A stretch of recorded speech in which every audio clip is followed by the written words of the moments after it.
Healing atau healing menjadi istilah yang dipakai untuk menggambarkan upaya keluar dari rutinitas dan kesibukan. Healing saat ini cenderung digambarkan dengan aktivitas berwisata atau jalan-jalan. Benarkah healing akhirnya menjadi aktualisasi diri masyarakat modern di media sosial? Benarkah healing ini bisa memperbaiki suasana hati dan kesehatan manusia? Dokter spesialis kejiwaan Jimmy Aritonang akan menjelaskannya secara paripurna untuk Anda, pemirsa Hidup Sehat Plus. Selamat menyaksikan.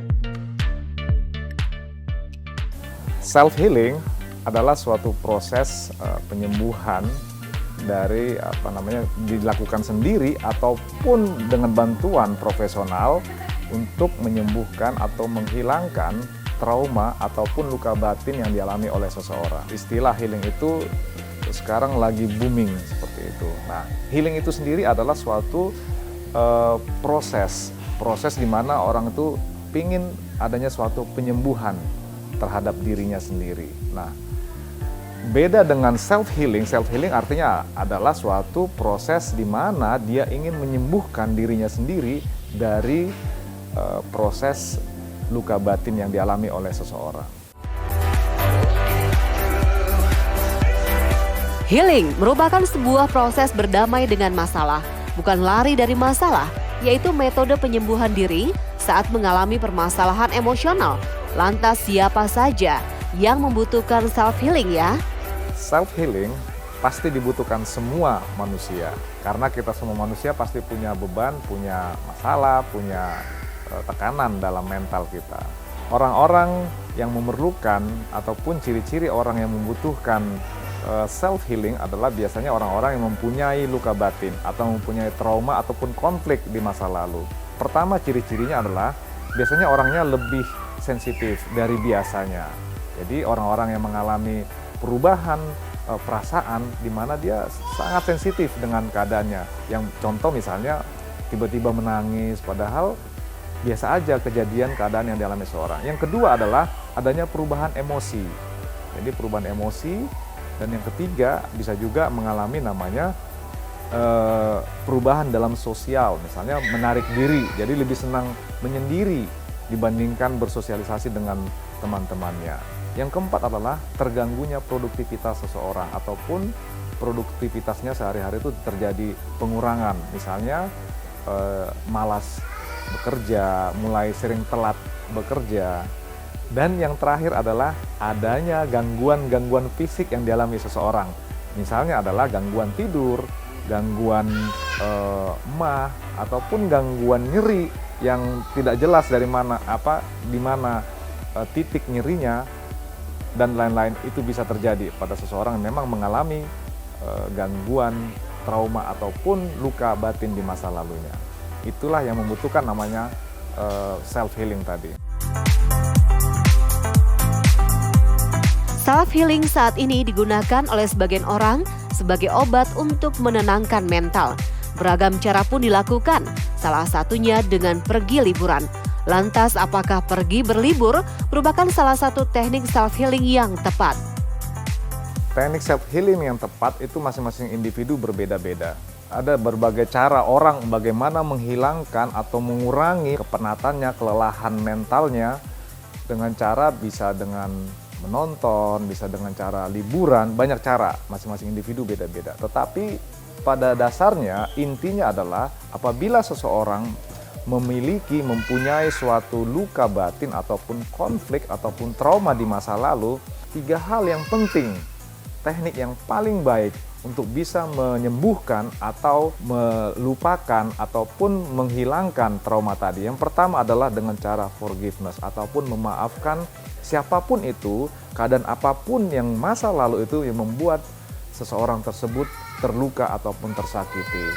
Memaafkan dalam arti memaafkan yang tulus ya. Jadi kalau sudah memaafkan, tidak ada lagi rasa diingat-ingat kembali. Karena apa? Semua masa lalu kita itu disimpan di dalam memori di otak kita. Nah, memori ini akan hilang sendiri apabila memang kita bisa memaafkan dengan tulus keadaan yang masa lalu. Yang kedua adalah dengan cara menerima keadaan tersebut, menerima masalah ataupun trauma yang dialami di masa lalu tersebut, menerima dengan ikhlas. Yang ketiga adalah berdamai dengan masa lalu tersebut.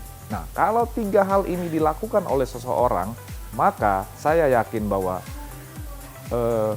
emosi seseorang, ketenangan jiwa, mental, pikiran, perasaan seseorang tersebut akan membuat seseorang menjadi lebih baik. Sehingga apa?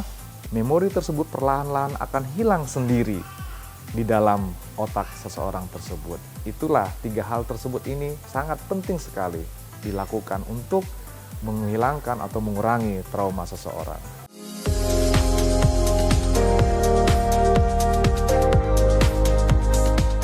Stres seringkali muncul akibat padatnya aktivitas dan juga deadline. Tak jarang sebagian orang mengatakan membutuhkan healing sebagai obat. Lantas apa ya manfaat healing bagi kesehatan? Memperbaiki ataupun meningkatkan produktivitas seseorang ataupun kinerjanya. Yang kedua adalah bisa mengurangi atau menghilangkan gangguan kecemasan yang dialami oleh seseorang. Yang ketiga adalah bisa mengenali kelebihan dan kekurangan seseorang. Yang keempat adalah bisa mengetahui ataupun mengendalikan emosi ataupun perasaan dari individu tersebut. Jadi saya kira manfaat self healing itu sangat baik sekali dalam kehidupan sehari-hari karena ini sangat-sangat berhubungan sekali dengan dengan perilaku seseorang, dengan kehidupan sosial seseorang dan sangat mempengaruhi dari mempengaruhi produktivitas seseorang di dalam menjalani hari-harinya. Jadi secara keseluruhan self healing ini sangat bermanfaat sekali buat individu.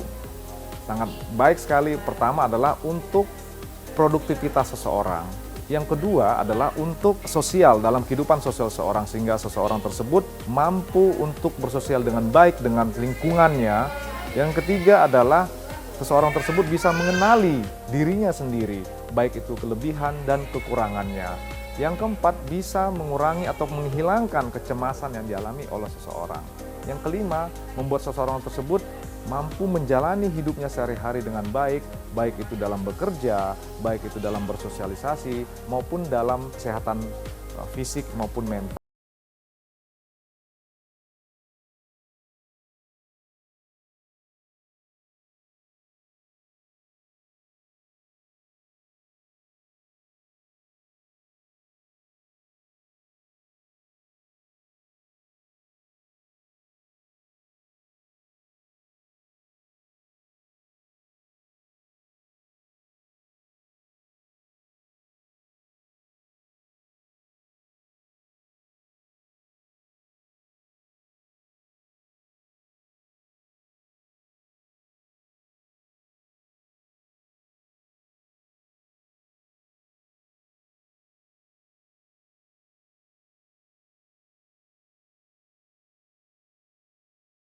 Mindfulness ini artinya adalah pengelolaan ataupun mengenali pikiran perasaan dengan lingkungan tubuhnya sendiri. Jadi seseorang diajarkan untuk mengenali dan mengelola perasaan pikirannya yang dikaitkan dengan tubuhnya sendiri.